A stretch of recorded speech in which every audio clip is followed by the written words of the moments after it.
ko. Nung pumunta yung mother niya doon at saka yung si Eli sa bahay, sila po yung nagpunta sa amin. Sabi ko, inopen ko, kasi marami na pong pinuntayan na girlfriend niya dito pero wala po siyang nabubuntisan. Bakit yung ganito, ganyan, sabi ko.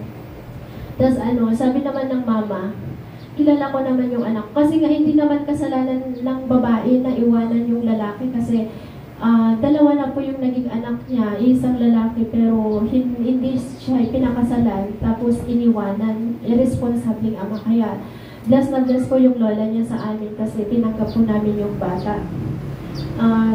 Ayun, nagpapasalamat po ako sa Panginoon dahil ang gusto naman ng Panginoon, ang bata, ilapit mo sa bahay, panambahan, maglilingkod siya sa Diyos na sa paglaki niya. Ganon din yung mga ginawa ko sa tatlong anak ko na never akong nag-absent sa gawain ng Diyos. Kasama ko yung tatlong bata. Ngayon, meron na naman isang bata na ilalapit ko muli sa Diyos.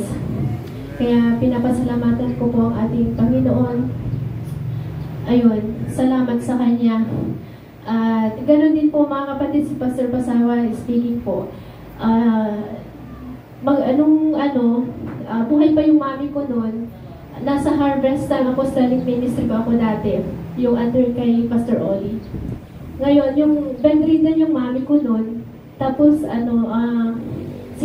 sinama ni Sister Jessie si Pastor Pasawa dun sa bahay para witnessan yung mami ko noon.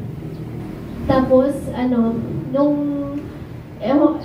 yung pinag-pray ni Pastor Pasawa, yung mami ko na naka-bedridden doon, after a day, tapos wala na yung buhay niya, nawalan na po ng buhay yung mami ko. Kaya, ayun, salamat po sa ating Panginoon dahil may tunay na lingkod ng Diyos na bago siya namatay yung mami ko, na-witnessan siya. Kaya pinupuri ko po ang ating Panginoon at aking pinapasalamatan. Amen. Hallelujah.